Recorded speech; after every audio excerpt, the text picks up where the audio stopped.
Hello everyone, welcome back to the channel Sitesh commerce tutorial. Friends, यह आपके accounting for manager first paper का third lecture है, जिसमें आपको 25 मोस्ट इंपॉर्टेंट एमसीक्यू क्वेश्चन बताऊंगा। तो चलिए फ्रेंड्स, देख लेते हैं। और चैनल पे नए हैं तो चैनल को सब्सक्राइब कर लीजिएगा, बेल आइकन को ऑल में सेलेक्ट कर लीजिएगा और अपने दोस्तों को शेयर भी कर दीजिएगा। क्वेश्चन नंबर 51 है, interpretation of financial statements include. कर वित्तीय विवरणों के निर्वचन में शामिल होता है। ए ऑप्शन है आपका क्रिटिसिज्म एंड एनालिसिस यानी आलोचना एवं विश्लेषण। बी है कंपैरिजन ट्रेंड स्टडी यानी तुलनात्मक प्रवृत्ति अध्ययन, यानी यहां पर प्रकृति न रह के प्रवृत्ति होगा, ठीक है, तुलनात्मक प्रवृत्ति अध्ययन। और सी है आपका ड्राइंग कंक्लूजन यानी निष्कर्ष निकालना। और डी है आपका ऑल ऑफ द अबव यानी उपरोक्त सभी। तो यहां पर आपका डी वाला ऑप्शन सही हो जाएगा फ्रेंड्स, ठीक है, डी वाला ऑप्शन आपका सही हो जाएगा।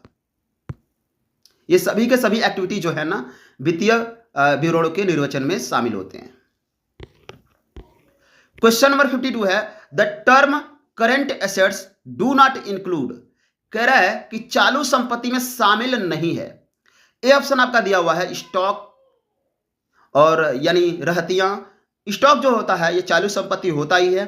बी है डेप्टर्स यानी देनदार, ये भी चालू संपत्ति होता है। सी है कार, ये जो है आपका चालू संपत्ति नहीं होता, ये फिक्स्ड एसेट्स होता है, ठीक है। और डी कह रहा है बिल्स रिसीवेबल यानी प्राप्य बिल, और ये भी चालू संपत्ति होता है। तो यहां पर पूछा हुआ है कि करंट एसेट्स में शामिल नहीं होता है, तो यहां पर सी वाला ऑप्शन सही हो जाएगा। कार, कार जो है ये चालू संपत्ति नहीं होता है। क्वेश्चन नंबर 53 है, component percentage of liability side is calculated bye. कह रहा है दायित्व पक्ष के संगठक प्रतिशत की गणना किसके द्वारा की जाती है। ए ऑप्शन है आपका individual item of liability side into 100 upon total liabilities. B option है आपका total liability into 100 upon individual item of liability side. C है आपका total liability upon individual item of liability side. और D है none of this, इनमें से कोई नहीं। यहां पर जो सही ऑप्शन होगा फ्रेंड्स वो होगा आपका ए वाला ऑप्शन आपका सही होगा, individual items of liability side into 100 upon total liabilities. Question number आपका 54 है, margin safety is equal to. कह रहा है कि सुरक्षा सीमा बराबर होती है। ए ऑप्शन आपका sales minus sales at BEP, BEP यानी ब्रेक इवन पॉइंट। बी है आपका sales at BEP minus sales. C है sales plus sales of BEP. और डी है नॉन ऑफ दिस। यहां पर जो सही ऑप्शन होगा फ्रेंड्स वो होगा आपका A, sales minus sales at BEP equal to margin safety. आपका ए वाला ऑप्शन सही हो जाएगा।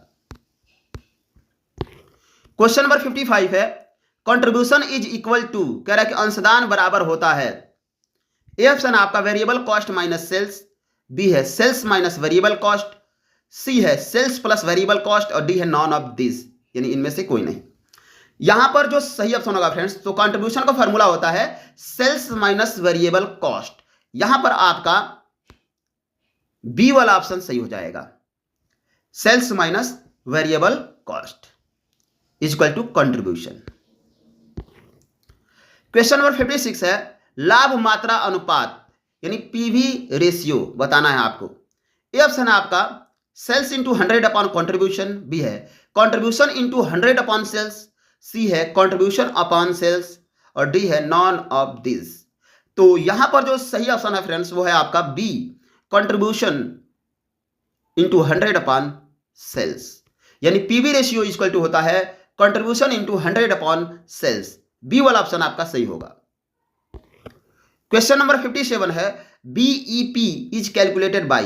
बीपी मतलब ब्रेक इवन पॉइंट, सम विच्छेद बिंदु। कह रहा है कि सम विच्छेद बिंदु यानी बीईपी की गणना किसके द्वारा की जाती है।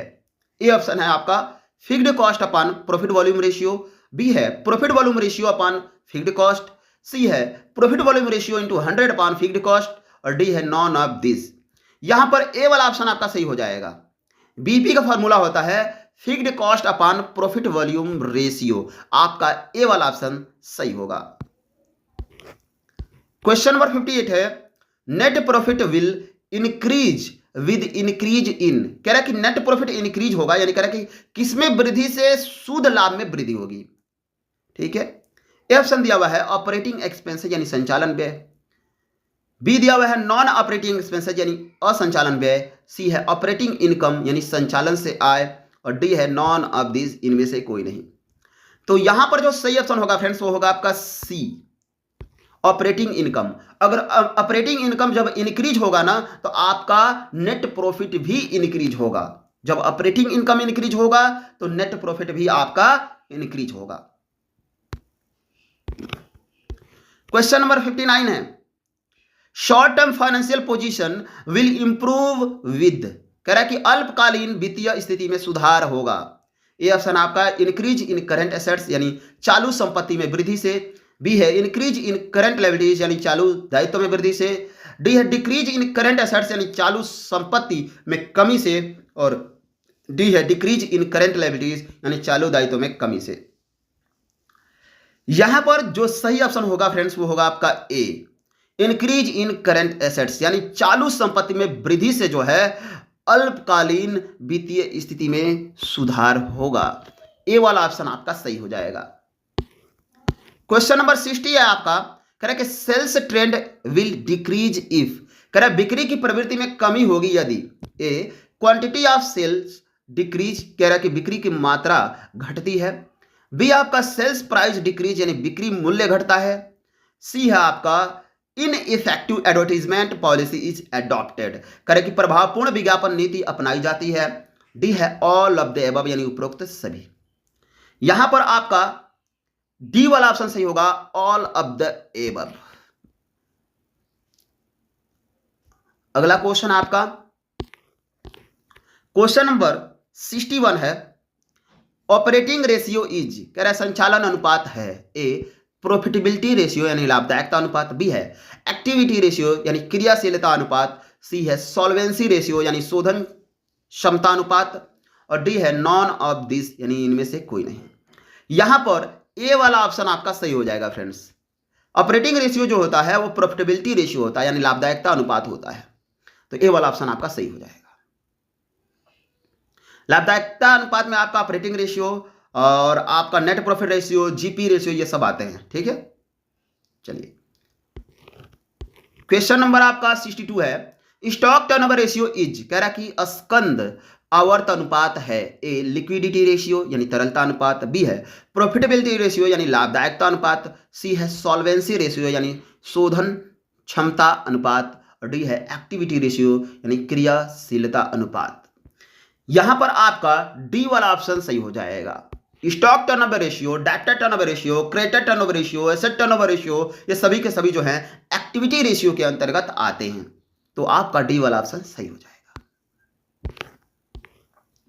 क्वेश्चन नंबर 63 है which of the following is ideal current ratio, correct निम्नलिखित में से कौन आदर्शतम चालू अनुपात है। ए ऑप्शन आपका 1:1, बी है 2:1, सी है 1:2, और डी है नॉन ऑफ दिस। यहां पर आपका जो सही ऑप्शन होगा फ्रेंड्स वो होगा बी। चालू आदर्श अनुपात जो होता है वो होता है आपका 2:1। ठीक है, आदर्श चालू अनुपात। क्वेश्चन नंबर 64 है ideal acid test ratio is, यानी आदर्शतम अम्ल परीक्षण अनुपात होता है। ए ऑप्शन आपका 1:1, बी है 1:2, सी है 2:1, और डी है नॉन ऑफ दिस। फ्रेंड्स आपको बता दें यहां पर हम इसको लिक्विडिटी रेशियो के नाम से भी जानते हैं। ठीक है, लिक्विड रेशियो। ठीक है, और इसका जो आदर्शतम अनुपात होता है वो होता है 1:1, तो ए वाला ऑप्शन आपका सही हो जाएगा।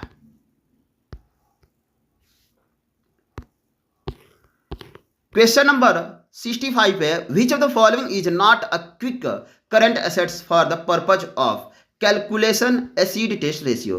निम्नलिखित संपत्तियों में से कौन संपत्ति अम्ल परीक्षण अनुपात की गणना करने के लिए त्वरित चालू संपत्ति नहीं है।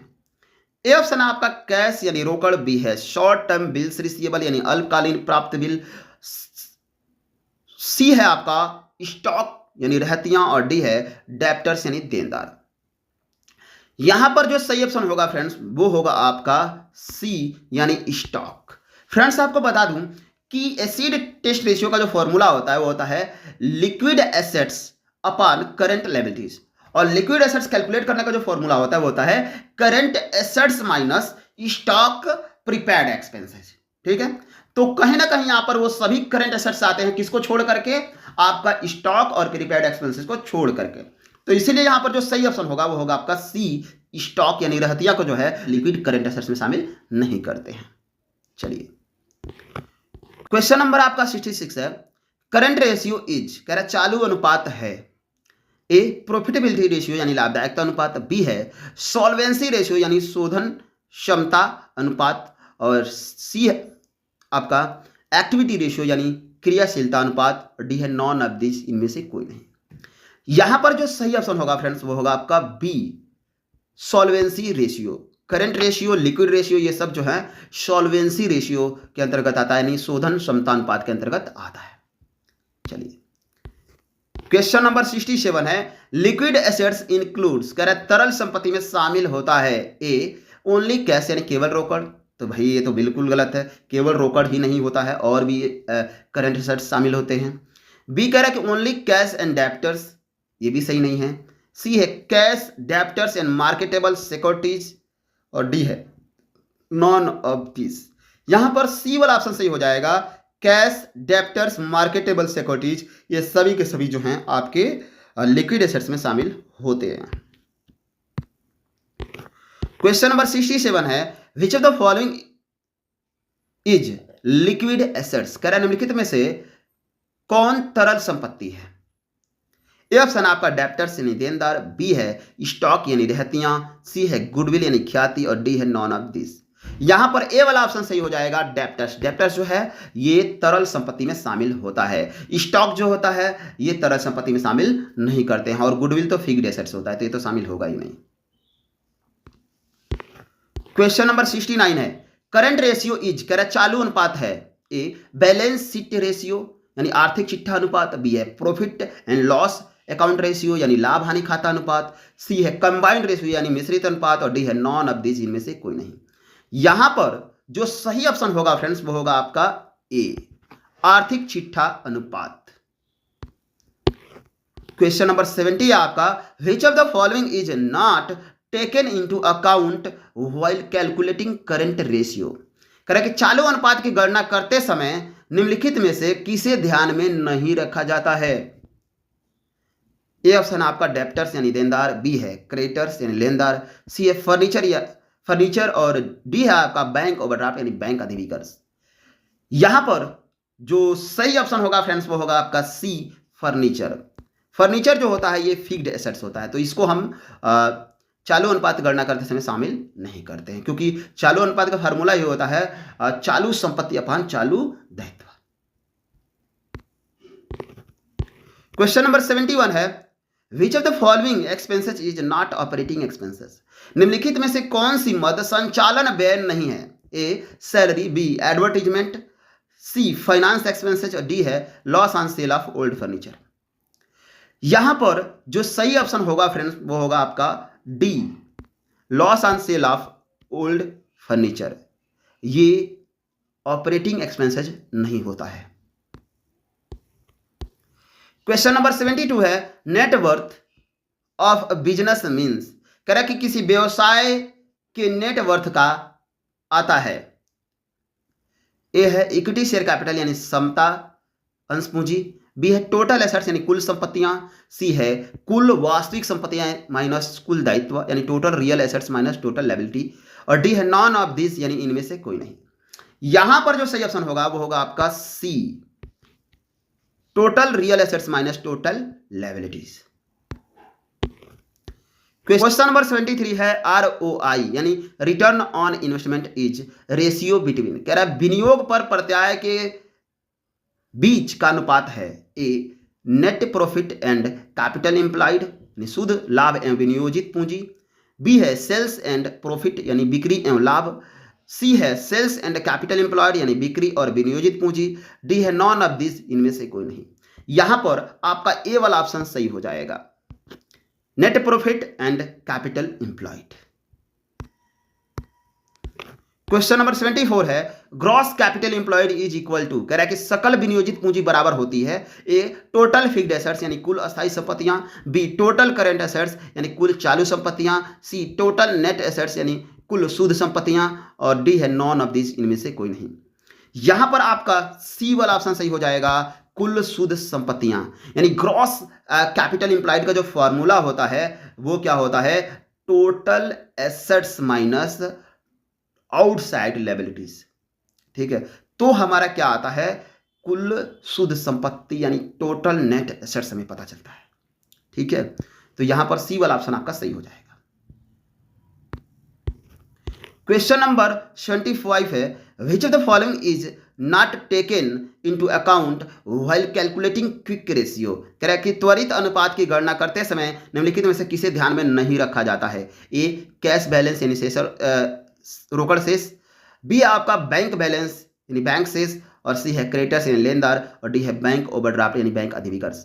यहां पर आपका डी वाला ऑप्शन सही हो जाएगा, बैंक ओवरड्राफ्ट। ठीक है, इसको शामिल नहीं करते हैं।